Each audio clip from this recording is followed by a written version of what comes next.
इस वीडियो में हम देखेंगे GSLV मार्क 3 के बारे में, जो कि इंडिया ने 5 जून को लॉन्च किया है।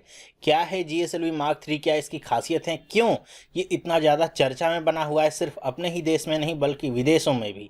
सारी जानकारी आपको इस वीडियो के द्वारा मिलेगी और बहुत कुछ आपको नया भी यहाँ पे सीखने को मिलेगा, जैसे कि क्रायोजेनिक इंजन क्या होता है, GSLV PSLV में डिफरेंस क्या है, क्रायोजेनिक इंजन का इतिहास क्या है। ये सारी बातें आपको इसी वीडियो के माध्यम से क्लियर हो जाएंगी। तो चलिए स्टार्ट करते हैं आज की वीडियो।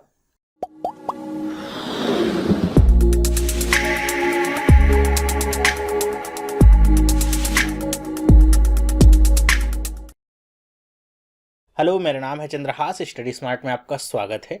दोस्तों, वीडियो स्टार्ट करने से पहले मैं आप लोगों को कह दूं कि अगर आपने स्टडी स्मार्ट चैनल को सब्सक्राइब नहीं किया है तो सबसे पहले चैनल को सब्सक्राइब कर लीजिए, जिससे इस तरह की जो इंपॉर्टेंट वीडियोज़ हैं आपको मिलती रहेंगी और आपसे कोई भी वीडियो मिस नहीं होगी। दोस्तों, आप सबको पता होगा कि 5 जून को GSLV मार्क 3 नाम से एक इंडिया का सबसे बड़ा या सबसे भारी रॉकेट लॉन्च हुआ है। अब ये रॉकेट चर्चा में किस लिए है, इसके कई सारी वजह हैं। जैसे क्या कि यहाँ पे जो रॉकेट लॉन्च हुआ है ये इंडिया का सबसे भारी रॉकेट है, साथ ही साथ ये सबसे भारी सैटेलाइट भी लेके जा रहा है इंडिया के लिए।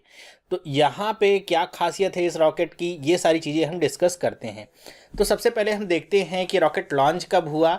तो ये रॉकेट जैसा यहाँ पे देखने को मिल रहा है कि ये लॉन्च हुआ 5:28 PM पे, और कब, 5 जून को। ठीक है, 5 जून को ये लॉन्च हुआ है 5:28 PM पे। और कहाँ से ये लॉन्च हुआ है या किसने लॉन्च किया है, तो ये इंडियन स्पेस रिसर्च ऑर्गेनाइजेशन, जिसको हम शॉर्ट में क्या कहते हैं, इसरो, इसने लॉन्च किया है। और कहाँ से लॉन्च हुआ है, और यहाँ पे देखिए इसका निकनेम भी बता रहे हैं, क्या है, फैट बॉय। फैट बॉय इसको नाम दिया गया है क्योंकि ये बहुत ही ज़्यादा आपका भारी रॉकेट है, सबसे ज़्यादा भारी रॉकेट है, तो फैट बॉय इसको निकनेम दिया गया है। तो एग्जाम में क्वेश्चन आ सकता है कि फैट बॉय नाम से कौन सा रॉकेट लॉन्च हुआ है, तो आप बता सकते हैं GSLV मार्क 3 आपका लॉन्च हुआ है। कहाँ से लॉन्च हुआ है, ये जो इंडिया का या इसरो का जो एक प्राइमरी स्पेस पोर्ट है श्रीहरिकोटा आंध्र प्रदेश में, वहाँ से इसको लॉन्च किया गया है। तो अगर आपको नहीं पता या इसके बारे में नहीं पता कि श्रीहरिकोटा आपका कहाँ था, कई लोगों को कन्फ्यूजन हो सकती है क्योंकि आंध्र प्रदेश का बंटवारा हो चुका है। तो आंध्र प्रदेश और तेलंगाना आपके 2 राज्य बन चुके हैं। तो अगर आपने पहले पढ़ रखा होगा जिन जिन डैम्स के बारे में या इस तरह के इंपॉर्टेंट जो प्लेसेस थे, तो आप एक बार फिर से रिकॉल कर लीजिएगा कि अभी भी वो आंध्र प्रदेश में हैं या फिर उनका वो तेलंगाना में शिफ्ट हो चुके हैं। तो ये सारी चीज़ें आप कर लीजिएगा। ये सतीश धवन स्पेस सेंटर है जो श्रीहरिकोटा में इसरो का सेंटर है, वहाँ पे से ये लॉन्च हुआ है। इसके बारे में भी आगे भी हम चर्चा करेंगे। फिर यहाँ पे दूसरी बात क्या है, देखिए यहाँ पे लिखा गया, it has also laid a strong foundation for its ambitious projects, future projects including Chandrayaan 2।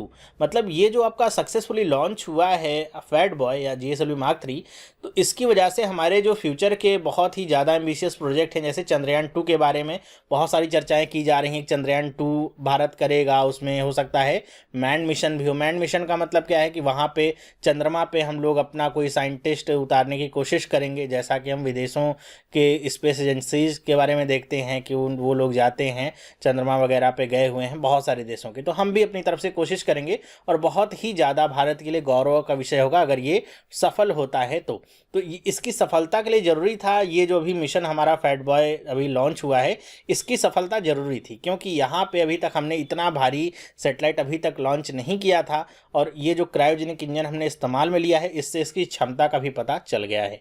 तो हमारे लिए बहुत ही ज़्यादा ये होगा। और इससे एक बात और क्या होगी कि जो ये मार्केट है पेलोड, जो हैवी पेलोड को ले जाने वाली है, इसमें भी अब इसरो एक प्रमुख आपका दावेदार बन गया है। अभी तक ये जो सारी सुविधाएं थी, जो बड़े बड़े देश थे जैसे US हो गया, रशिया हो गया, या फिर यूरोप के जो देश थे, वो सारे देश जो होते थे ये 4 टन के ऊपर की या 4 टन वाली जो सेटेलाइट्स होती थी उसको लॉन्च करते थे। अब भारत भी इस मार्केट में शामिल हो जाएगा, क्योंकि भारत ने भी सक्सेसफुली लॉन्च कर दिया है 4 टन का सेटेलाइट। तो भारत भी अब 4 टन के सेटेलाइट लॉन्च करने में सक्षम हो गया है। तो आपको पता है कि भारत की या इसरो की जो कामयाबी लगातार बढ़ती जा रही है, इससे जो ये अंतरिक्ष की मार्केट है एक तरीके की, इसको काफ़ी ज़्यादा फ़ायदा हो रहा है। क्योंकि भारत की जो टेक्नोलॉजी है, अभी जैसे मंगलयान देखने को मिला था, उससे पता चलता है काफ़ी सस्ता होता है, बाकी की तुलना में तो काफ़ी सस्ता होता है। तो बहुत सारे लोग इंडिया के पास आते हैं अपने सेटेलाइट को लॉन्च करवाने के लिए। और जब भारत को ये सफलता मिल गई है कि अब ये भारी सेटेलाइट्स को भी लॉन्च कर सकता है, तो बहुत ही अच्छी बात हो गई है इंडिया के लिए। तो ये सारी जो इम्पोर्टेंट इन्फॉर्मेशन है, इससे पहले हम यहाँ पे देख लेते हैं ये जो हमारा GSLV Mark 3 है, इसकी स्पेसिफिकेशन क्या थी, क्या यूज़ हुआ था, कौन से रॉकेट्स थे, क्या इनमें ईंधन लगा हुआ था, क्रायोजेनिक इंजन क्या था, ये सारी बातें हम यहाँ पे थोड़ा सा डिटेल में चर्चा कर लेते हैं, ताकि आपको एक बढ़िया से आइडिया मिल जाएगा कि आपको क्या चीज़ें यहाँ पे याद रखनी है एग्जाम के पॉइंट ऑफ व्यू से, या फिर आप जनरल नॉलेज के लिए भी अपने याद रख सकते हैं। तो चलिए मैं आपको लेके चलता हूँ इसरो की वेबसाइट पे, जो कि मेरे ख्याल से सबसे बढ़िया सोर्स होगा GSLV Mark 3 के बारे में जानने के लिए। वहाँ पे मैं आपको बताता हूँ इस रॉकेट के बारे में, क्या रॉकेट है, कब लॉन्च हुआ, क्या क्या इसमें ईंधन यूज़ किए गए, कितने स्टेजेस थे, ये सारी चर्चाएं वहाँ पे करते हैं। तो चलिए चलते हैं इसरो की वेबसाइट पे। आप अपने से भी जा सकते हैं, अगर आपको और ज़्यादा जानकारी चाहिए तो मैं कहूँगा कि इसरो की वेबसाइट पे जाइए, वो सबसे बढ़िया रिसोर्स आपको वहाँ से मिलेगा। अब देखिए हम इसरो की वेबसाइट पे आ चुके हैं। GSLV Mark 3 के बारे में यहाँ इन्फॉर्मेशन दी गई हैं। देखिए सबसे पहले यहाँ पे क्या लिखा गया है कि ये GSLV Mark 3 है, ये 3 stage heavy lift launch vehicle है, जो कि इसरो के द्वारा डेवलप किया गया है। 3 स्टेज का मतलब क्या है कि यहाँ पे बता रहे हैं कि 2 सॉलिड स्ट्रैप वंस है, सबसे पहला स्टेज जो है, फिर उसके बाद आपका एक कोर लिक्विड बूस्टर है, और फिर सबसे आखिरी में क्रायोजेनिक अपर स्टेज यहाँ पे लगा हुआ है। मतलब 3 तरह के इग्निशन यहाँ पे होंगे। और आगे बता रहे हैं कि GSLV Mark 3 जो है, इसको डिज़ाइन किया गया है कि ये जो 4 टन क्लास वाली सैटेलाइट्स होती हैं, मतलब 4000 किलो के आसपास जो इतनी भारी सैटेलाइट्स होती हैं, इनको वो जियो सिंक्रोनस ऑर्बिट में ट्रांसफ़र कर सके। जियो सिंक्रोनस ऑर्बिट के बारे में भी हम चर्चा करेंगे जब मैं आपको GSLV और PSLV के बारे में बताऊँगा। और यहाँ पर आगे बता रहे हैं कि और लगभग जियो सिंक्रोनस में अगर जाना है तो 4 टन की हम ले जा सकते हैं सेटेलाइट, और अगर हमको लो अर्थ ऑर्बिट या फिर जिसे हम पोलर ऑर्बिट कहते हैं, वहाँ तक तो हम 10 टन की सेटेलाइट को भी अब लॉन्च करने में सक्षम हो गए हैं। जो कि इसके पहले का जो आपका क्रायोजेनिक इंजन था Mark 2, GSLV Mark 2, उसकी क्षमता का लगभग ये दुगना अब हमको मिल गई है Mark 3 में क्षमता। ठीक है, तो यहाँ पे अब देखिए मैं आपको रॉकेट दिखाता हूँ और इसमें क्या क्या आप यूज़ हुए हैं, प्रोपेलेंट वगैरह वो सब भी देखते हैं। सबसे पहले यहाँ पे देख लीजिए कि जो रॉकेट यहाँ पे यूज़ हुआ है, इसकी हाइट कितनी है। तो इसकी हाइट लगभग 43.43 मीटर, या फिर अगर जनरल शब्दों में कहें तो लगभग 12 मंजिल के मकान के बराबर ये इसकी ऊंचाई थी। यहाँ पे व्हीकल का जो डायमीटर है वो आपका 4 मीटर का था। व्हीकल मतलब जो क्रायोजेनिक इंजन था उसकी बात कर रहे हैं। और यहाँ पे जो हीट शील्ड होती है, हीट शील्ड का मतलब जो सबसे ऊपर वाला टॉप वाला भाग होता है, जिसको पेलोड फेयरिंग के नाम से भी जानते हैं, जिसके अंदर सैटेलाइट्स वगैरह रखी रहती हैं जो कि आगे डिप्लॉय होती हैं, उसका जो डायमीटर था वो कितना था, 5 मीटर। वो काफ़ी ज़्यादा है ताकि जो बड़ी सैटेलाइट्स हैं आसानी से उसके अंदर आ सके। इसमें कितने स्टेजेस थी, तो 3 स्टेजेस थी जिसके बारे में मैंने पहले चर्चा की है। एक तो आपका 2 सॉलिड स्ट्रैप था, फिर आपका एक कोर लिक्विड बूस्टर था, और सबसे आखिरी में आपका क्रायोजेनिक अपर स्टेज था। यहाँ पे जब रॉकेट को लॉन्च किया गया उस समय रॉकेट का वजन कितना था, 640 टन वजनीय रॉकेट था। इसीलिए इसको कहा जा रहा है कि भारत का सबसे भारी ये रॉकेट था, और सबसे भारी रॉकेट के साथ साथ इसने अभी तक भारत के द्वारा लॉन्च की गई सबसे भारी सैटेलाइट को भी ट्रांसफ़र किया है जियो सिंक्रोनस ऑर्बिट में। ठीक है, तो ये एक बेसिक सी डिटेल आपको पता चल गई होगी। अब रॉकेट को देखते हैं और रॉकेट के बारे में चर्चा करते हैं कि यहाँ पे जो अलग अलग स्टेजेस थी वो क्या थी। सबसे पहले तो आप रॉकेट देख लीजिए। ये जो हमारा GSLV Mark 3 है, ये उसका डिज़ाइन है, ये रॉकेट है। और यहाँ पे अब आगे हम चर्चा करते हैं इसके अलग अलग पार्ट्स की, चरण की, क्या कितने यूज़ हुए थे और सब में क्या ईंधन यूज हुआ था, वो सारी चीज़ें हम यहाँ पे डिस्कस करते हैं। तो ये आपका रॉकेट था जिसको आप डिटेल से देख सकते हैं। इसरो की वेबसाइट पर जा करके भी यहाँ पर आप देख सकते हैं। तो अब चलिए देखते हैं कि यहाँ पर अलग अलग स्टेजेस क्या थे। सबसे पहले तो आपको ये जो यहाँ पे ये जो बूस्टर्स लगे हुए दिख रहे हैं, ये आपके सॉलिड रॉकेट बूस्टर्स हैं जिनको S-200 नाम दिया गया था। ये सॉलिड जो फ्यूल होता है उसको कंटेन कर रहे थे, और इसमें लगभग 205 टन का STPB जो फ्यूल है वो कंटेन था। तो यहाँ से ही जो सबसे शुरुआती जो इग्निशन का प्रोसेस होता है वो इन्हीं दोनों जो सॉलिड रॉकेट बूस्टर्स हैं, इन्हीं में इग्निशन का प्रोसेस होता है, जिससे रॉकेट लिफ्ट ऑफ करता है। ठीक है, यहाँ पे बताया गया है कि इसको कहाँ से कहाँ डेवलप किया गया था, विक्रम साराभाई स्पेस सेंटर में इसको डेवलप किया गया था। फिर जब ये आपके जो सॉलिड रॉकेट बूस्टर्स हैं ये आपके इग्नाइट होते हैं तो कुछ देर तक ये आपके चलते हैं। उसके बाद जो हमारा यहाँ पे कोर, यहाँ पे जो रॉकेट है या कोर स्टेज है ये आपको बीच में देखने को मिल रहा होगा। ये वाली जो आपकी स्टेज है ये इग्नाइट होती है, जिसको कोर स्टेज कहा गया। ये लिक्विड होती है, जैसे ये आपका सॉलिड यहाँ पे ईंधन है, यहाँ पे लिक्विड ईंधन होता है और इसको क्या नाम दिया गया है, L110 लिक्विड स्टेज। और यहाँ पे 2 विकास इंजन लगे हुए हैं। ये जो नीचे आपको देखने को मिल रहा है ना पार्ट, ये विकास इंजन है। अभी सामने से देखने में केवल एक दिख रहा है, लेकिन अगर आप इसे थोड़ा सा दूसरी तरफ से देखेंगे तो इसी के पीछे के एक इंजन और लगा हुआ है ठीक इसी तरह का। तो यहाँ पे 2 विकास इंजन का यूज किया गया है और जिसकी वजह से ये जब ये दोनों आपके बूस्टर्स अलग होते हैं तो ये आगे रॉकेट को ले जाने में हेल्प करता है। तो इसकी अगर बात करें कि कितना ये हाइट इसकी थी, तो इसकी हाइट कितनी है, 21 मीटर ये आपका ऊंचा था और 4 मीटर इसका डायमीटर था। और इसमें इंजन बता रहे हैं कि 2 विकास इंजन यहाँ पे लगे हुए हैं। फ्यूल की कैपेसिटी की बात करें तो 110 टन का UDMH प्लस N2O4 फ्यूल यहाँ पे भरा गया था, जिसकी हेल्प से रॉकेट आगे बढ़ा। फिर रॉकेट आगे जब बढ़ता है धीरे धीरे तो कुछ समय के बाद ये जो आपका यहाँ तक का पोर्शन है, ये जो पोर्शन है ये आपका अलग हो जाता है। मतलब इतना पोर्शन जो है ये रॉकेट का अलग हो जाता है कुछ मतलब सेकंड के बाद। अभी वो भी हम चर्चा करेंगे कितने सेकंड के बाद कौन अलग होता है। फिर आपका ये जो बीच वाला जो पोर्शन ये आपको दिख रहा है, ये आपका क्या है, ये क्रायोजेनिक अपर स्टेज के नाम से जाना जाता है, जिसे C25 स्टेज कहते हैं। और यहाँ पे जो इंजन का यूज किया गया है वो है CE20, जैसा कि यहाँ पे लिखा गया है। और ये इंडिया का लार्जेस्ट क्रायोजेनिक इंजन है जो अभी तक डेवलप किया गया है और इसे लिक्विड प्रोपल्शन सिस्टम सेंटर के द्वारा डेवलप किया गया है। ठीक है, तो ये इंपॉर्टेंट इंफॉर्मेशन है आपके लिए। क्रायोजेनिक अपर स्टेज इंजन इसमें यूज हुआ है। इंजन का क्या नाम है, CE20।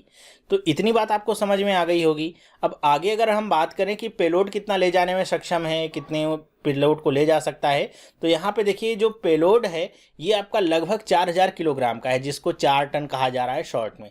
तो 4000 टन के भारी भरकम सेटेलाइट को ले जाने में सक्षम है, जो कि आपका जियो सिंक्रोनस जो ऑर्बिट होती है वहां तक पहुंचा सकता है बड़े आसानी से।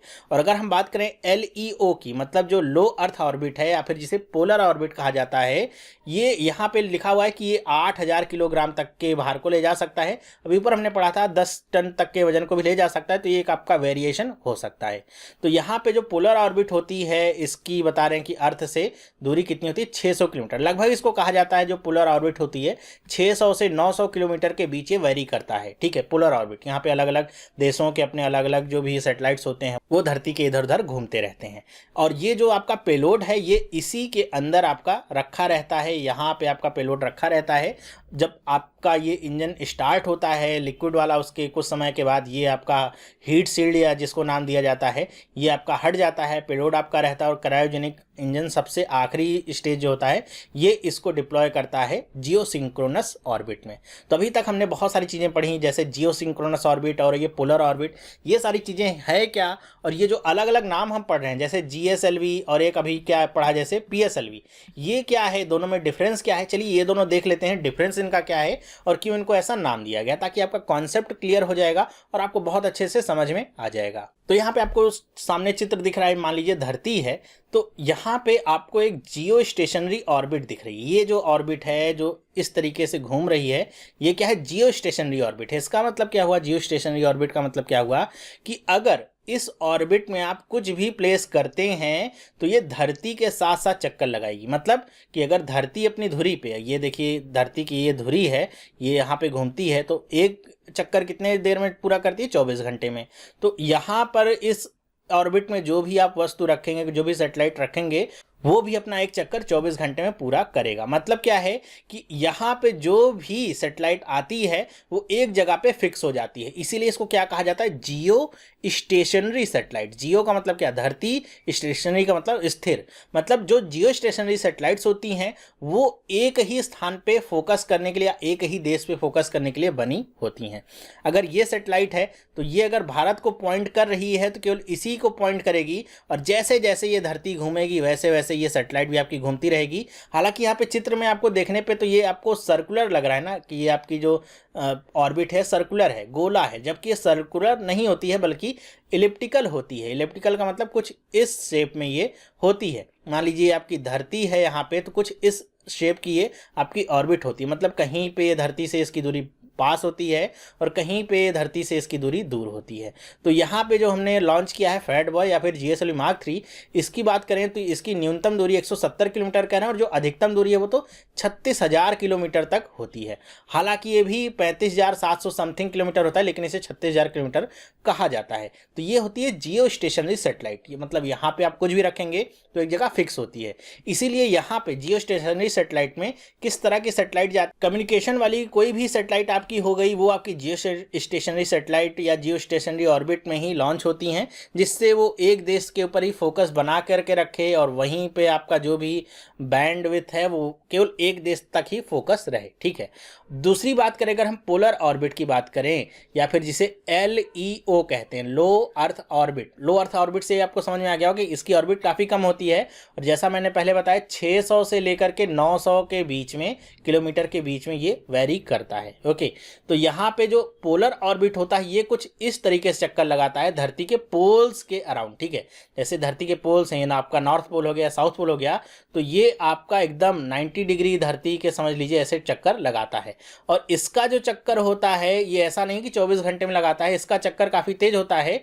स्पीड की बात नहीं कर रहा हूँ, मतलब ऐसा मत समझिएगा कि ये 24 घंटे में चक्कर लगाए तो इसकी स्पीड धीरे है, जबकि अगर आप ध्यान से देखिए तो हो सकता है इसकी स्पीड तेज भी हो, क्योंकि ये 36,000 किलोमीटर की दूरी पे स्थित होगा तो तब भी 24 घंटे में चक्कर लगा सकता है। तो उस सब चक्कर में नहीं पड़िए, ये समझिए कि इसका जो ऑर्बिट है छोटा है, तो इस वजह से ये 24 घंटे में कई बार धरती के चक्कर लगा सकता है। ठीक है, तो यहाँ पे जो सेटेलाइट्स आपकी लॉन्च की जाती हैं ये आपकी पोलर ऑर्बिट्स होती हैं, मतलब पोल टू पोल ये आपकी सेटेलाइट्स चलती हैं। धरती आपकी इस डायरेक्शन में मान लीजिए घूम रही है और सेटेलाइट आपकी इस डायरेक्शन में घूमती रहेगी, केवल पोल टू पोल ही अपनी जगह पे घूमती रहेगी और धरती इस तरफ घूमती रहती। इस वजह से सारा जो रीजन है, मान लीजिए अभी ये इस जगह पे है, धरती थोड़ी देर बाद घूम जाएगी तो ये जो ऑर्बिट होगी ये यहाँ पे हो जाएगी, फिर यही ऑर्बिट यहाँ पे हो जाएगी, ये ऑर्बिट यहाँ पे हो जाएगी। मतलब धरती घूमती है तो सारा पूरी जो पृथ्वी है वही कवर हो जाती है। तो पूरी धरती कवर करने के लिए ये यहाँ पे सेटेलाइट्स लॉन्च की जाती हैं इस ऑर्बिट में। तो इस ऑर्बिट में ज़्यादातर जो मौसम विज्ञान संबंधी सेटेलाइट्स होती हैं या फिर स्पाई मतलब जासूसी वाली जो सेटेलाइट्स होती हैं उनको लॉन्च किया जाता है, ताकि मौसम के ऊपर ध्यान रखा जा सके। और धरती से ज़्यादा नज़दीक होने की वजह से यहाँ पे जो ऑनबोर्ड कैमरा लगा होता है सेटेलाइट्स में, वो काफ़ी साफ तस्वीरें धरती की निकाल पाता है। ठीक है, तो इसलिए यहाँ पे इसको पोलर ऑर्बिट कहा जाता है। पोलर ऑर्बिट अब आपको समझ में आ गया होगा। तो अगर कोई लॉन्च व्हीकल है जो पोल्स में सेटेलाइट्स को लॉन्च करता है तो उसको इसरो कहता है PSLV। PSLV का मतलब क्या हो गया? Polar satellite launch vehicle. और अगर वो जियो स्टेशनरी में लॉन्च करता है तो इसको कहते हैं GSLV। GSLV का मतलब क्या? जियो सिंक्रोनस सैटेलाइट लॉन्च व्हीकल, ये होता है GSLV। तो अब आपको समझ में आ गया होगा PSLV और GSLV के बारे में, ये क्या आपकी चीज़ें हैं। ओके, ये सारी चीज़ें आपको समझ में आ गई। तो हम आगे बढ़ते हैं, फिर से चलते हैं वेबसाइट पे और देखते हैं कुछ आगे की इन्फॉर्मेशन जो आपके लिए लाभदायक होंगी अगर आप जाने हैं तो देखिए यहाँ तक हमने चर्चा की थी पेलोड के बारे में। और यहाँ पे आपसे एक इंपॉर्टेंट इन्फॉर्मेशन क्या है कि अगर पूछा जाए कि ये कौन सा सैटेलाइट लेके जा रही थी, तो ये सैटेलाइट का क्या नाम था? GSAT-19 सैटेलाइट थी। एक तरह की कम्युनिकेशन सैटेलाइट है और इस तरह के भी बहुत सारे सैटेलाइट अभी एक शायद 23 जून को भी एक लॉन्च होना है और दिसंबर में भी लॉन्च होना है इस तरह की और सैटेलाइट्स। ठीक है, तो ये आपके लिए इंपॉर्टेंट इन्फॉर्मेशन है। और यहाँ पे आपको अगर GSLV Mark 3 के नाम से आप परिचित हो गए हैं तो आपको ये थोड़ा सा लग रहा होगा कि Mark 3 नाम हमने दिया है, इसका मतलब पहले Mark 2 भी रहा होगा और उससे पहले Mark 1 भी रहा होगा। तो जी हाँ, क्रायोजेनिक जो इंजन है इसका भी अपना एक अलग इतिहास है। तो उस इतिहास को हम समझते हैं कि क्रायोजेनिक इंजन का इतिहास क्या है। वैसे मैं अगर आपको थोड़ा सा शॉर्ट में बता सकूं कि जो क्रायोजेनिक फर्स्ट था या फिर कह लें MK1 जो था, ये आपका रशियन टेक्नोलॉजी के ऊपर बेस्ड था। मतलब ये भारतीय टेक्नोलॉजी के ऊपर नहीं था, इंडिजीनियस नहीं था, तो ये आपका रशियन टेक्नोलॉजी के ऊपर बेस्ड था। तो ये Mark 1 कहलाता था। उसके बाद हमको लगा कि हमको पेलोड थोड़ा और बढ़ाना है, 2 टन से और बढ़ाना है, 2.5 टन के पेलोड को हम ले जाने में सक्षम हो सकें। तो हमने खुद का अपना क्रायोजेनिक इंजन विकसित किया था जिसको Mark 2 के नाम से हम जानते हैं। और उसके बाद हमने अभी जो विकसित किया वो क्या है? Mark 3 है।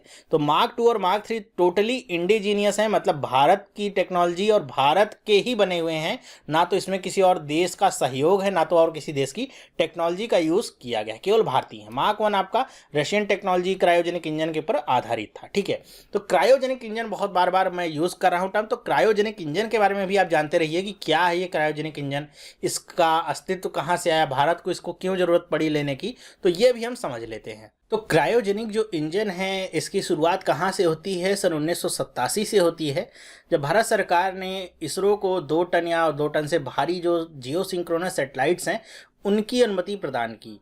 तो इन सारी सैटेलाइट्स को लॉन्च करने के लिए भारत को या फिर इसरो ने महसूस किया कि उसको अभी जो उसके पास PSLV रॉकेट्स थे इससे बड़े, इससे ज़्यादा हल्के और इससे ज़्यादा एफिशिएंट रॉकेट्स की ज़रूरत होगी।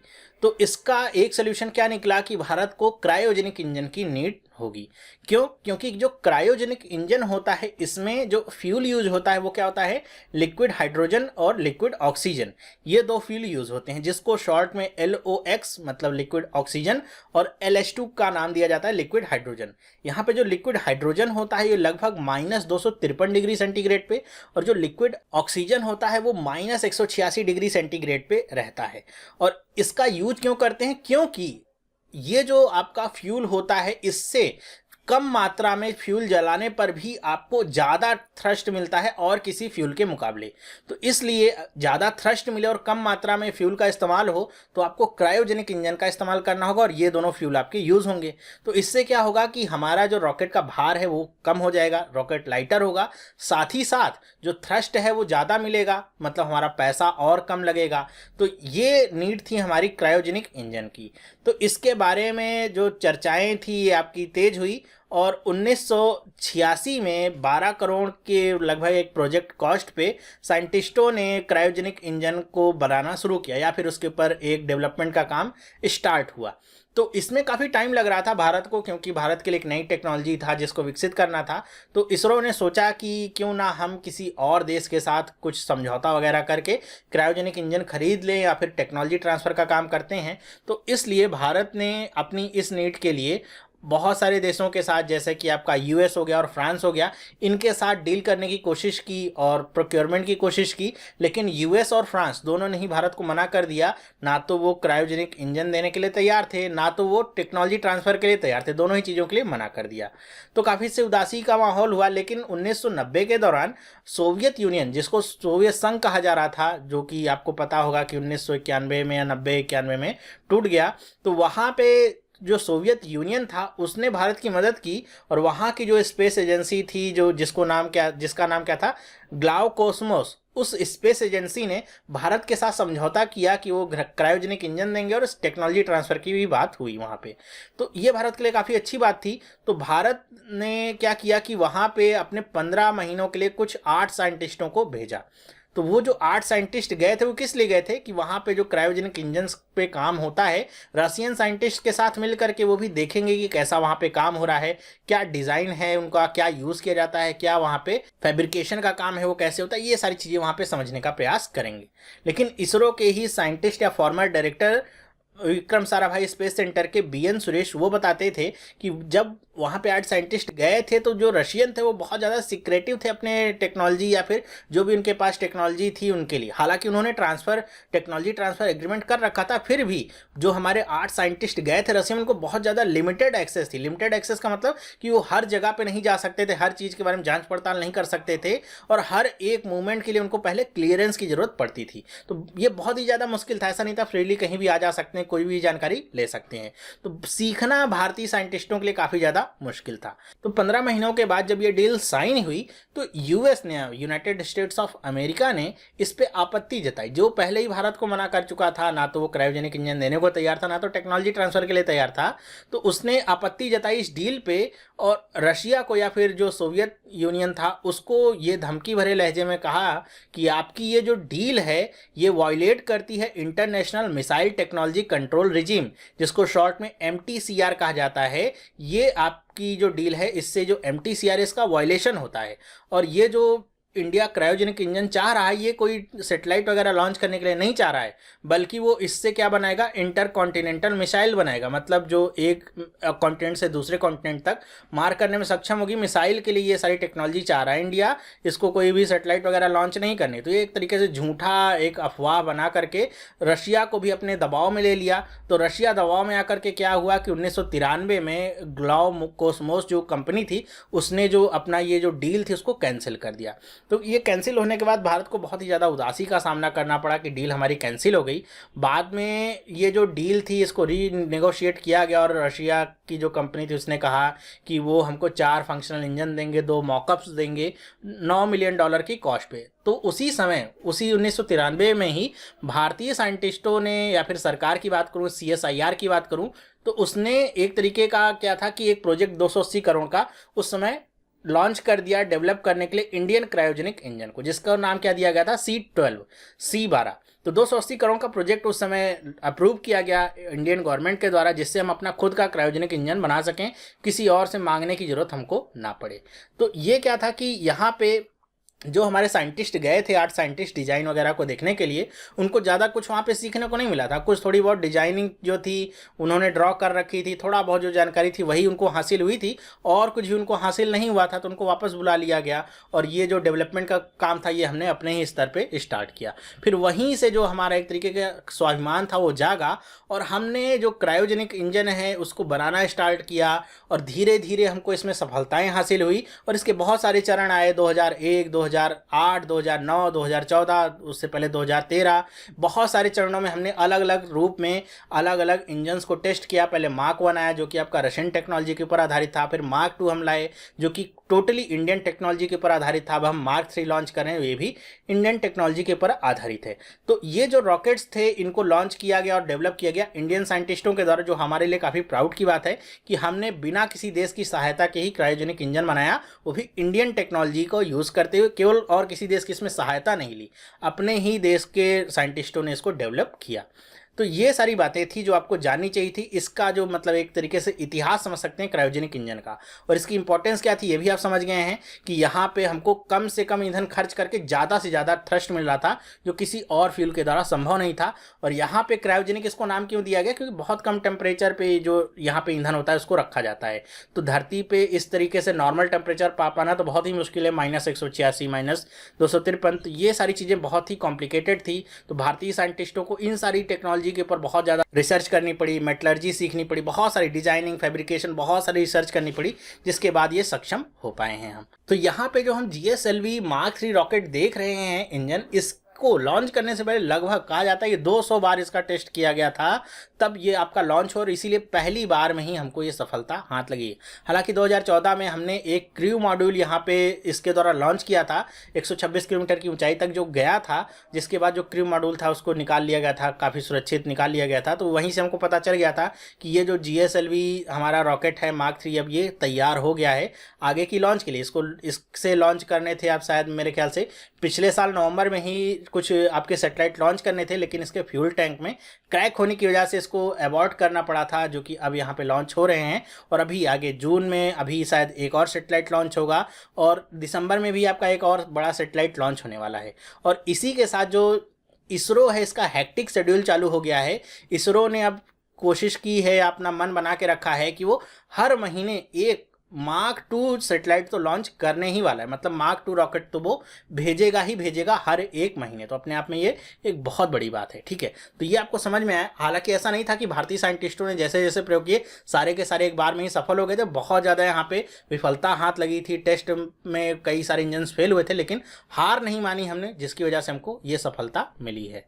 तो यहाँ पे अगर मैं अलग अलग स्टेजेस की बात करूँ कि कब कौन सा स्टेज आपका फायर होगा, तो आपको यहाँ पे देखने को क्या मिलता है कि जो शुरुआत होगी ये तो आपका जो S200 आपके बूस्टर्स है वहाँ से, और ये बूस्टर्स आपके चलेंगे लगभग 114 सेकेंड तक। 114 सेकेंड चलने के बाद आपका जो कोर बूस्टर है वो आपका चालू हो जाएगा लिक्विड वाला, और लगभग यहाँ पे आगे चलते हुए 139.5 सेकेंड पे जो दोनों बूस्टर्स हैं वो अलग हो जाएंगे और केवल लिक्विड वाला चलेगा। फिर आगे बढ़ते हुए इसकी हीट शील्ड अलग हो जाएगी।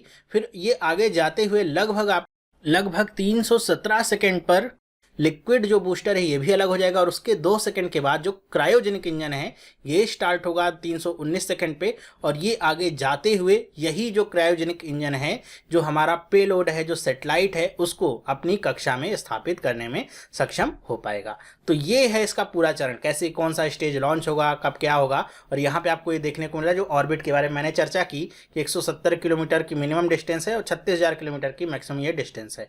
इसके बाद जब ये जियो सिंक्रोनस अपनी ऑर्बिट में पहुंचेगा तो दोनों के जो पैनल हैं वो खुल जाएंगे, सोलर पैनल है, और ये सैटेलाइट को भी पूरी तरीके से ओपन कर दिया जाएगा। तो ये है कुछ हमारी सफलताएं जो आज हमको देखने को मिल रही हैं इसरो के द्वारा।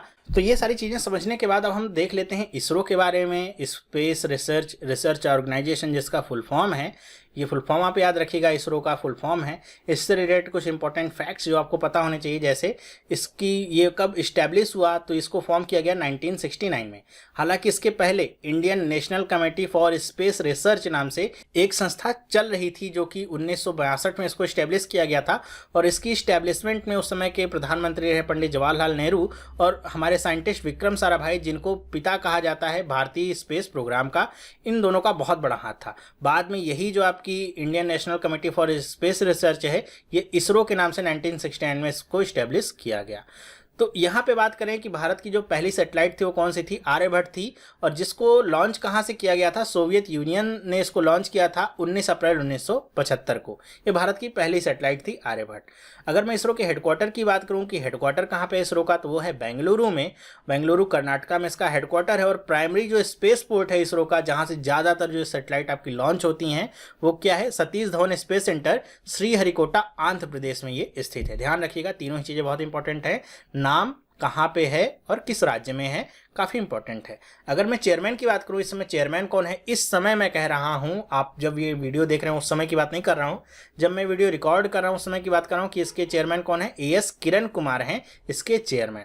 और मोटो की अगर बात करूँ तो काफ़ी अच्छा मोटो क्या है, मानव जाति की सेवा में अंतरिक्ष प्रौद्योगिकी, space technology in service of human kind. ध्यान रखिए, किसी एक देश के बारे में बात नहीं की जा रही है, किसी एक देशवासियों के बारे में बात नहीं की जा रही, पूरी की पूरी मानव जाति के बारे में बात की जा रही है, ये इसका मोटो है। तो ये इसरो के बारे में कुछ इंपॉर्टेंट फैक्ट्स थे। इससे रिलेटेड आपको और फैक्ट्स जानने हो, जैसे इसरो ने अभी तक कितने मिशन लॉन्च किए हैं, कितने रॉकेट्स लॉन्च किए हैं, कितने फॉरेन के सैटेलाइट्स लॉन्च किए हैं, कितने देशों के, लगभग 23 देशों के 180 से अधिक सैटेलाइट्स लॉन्च किए हैं, ये सारी जानकारी आपको इसरो के अबाउट सेक्शन में मिल जाएगी, वहाँ से जाकर के देख सकते हैं, ताकि आपको एक अच्छी कंक्रीट नॉलेज हो सके अपने इस इंडियन स्पेस रिसर्च ऑर्गेनाइजेशन के बारे में। तो इस वीडियो में बस इतना ही। मेरे ख्याल से आपको बहुत सारी नई चीज़ें सीखने को मिली होंगी, और जो कॉन्सेप्ट है आपका क्लियर हो गया होगा, चाहे वो क्रायोजेनिक इंजन की बात करूं, चाहे वो GSLV PSLV की बात, या फिर इस GSLV Mark 3 के बारे में बात करूं, सारी चीज़ें आपको क्लियर हो गई होंगी। तो ये वीडियो आपको कैसा लगा मुझे आप कमेंट करके बताइएगा। आपके लिए ये वीडियो मैं लेकर के आया, काफ़ी मेहनत से वीडियो बनाई है मैंने, ताकि आपको हर एक चीज़ आसानी से समझा सकूँ। वीडियो अगर पसंद आया तो आप इसे लाइक करना ना भूलें, अपने दोस्तों के साथ भी ज़रूर शेयर करें, जिससे ज़्यादा से ज़्यादा लोगों तक ये वीडियो पहुँच सके और ज़्यादा से ज़्यादा लोग इससे लाभान्वित हो सकें। तो अगर आपने अभी तक हमारा टेलीग्राम चैनल नहीं ज्वाइन किया है तो टेलीग्राम चैनल जरूर ज्वाइन कर लीजिएगा, लिंक आपको डिस्क्रिप्शन में मिल जाएगा, या फिर आप टेलीग्राम की एप्लीकेशन पे जाकर के डायरेक्ट स्टडी स्मार्ट सर्च कर सकते हैं। वहाँ पे स्टडी स्मार्ट का लोगो आपको जहाँ पे देखने को मिले वो हमारा ग्रुप है जिसको आप ज्वाइन कर सकते हैं। उसका URL study smart by Chandrahas है, ठीक है। तो इस वीडियो में बस इतना ही। अगर आपको ये वीडियो पसंद आया है और आपको लगता है कि वीडियो काफ़ी अच्छा था तो आप भी इस चैनल को सब्सक्राइब कर सकते हैं, जिससे इस तरह की वीडियोस आपको मिलती रहेंगी। और सब्सक्राइब करने के बाद बेल आइकन को जरूर प्रेस करिएगा। तो ये वीडियो देखने के लिए आपका बहुत बहुत धन्यवाद। अब हम मिलेंगे नेक्स्ट वीडियो में, तब तक के लिए have a nice day and bye.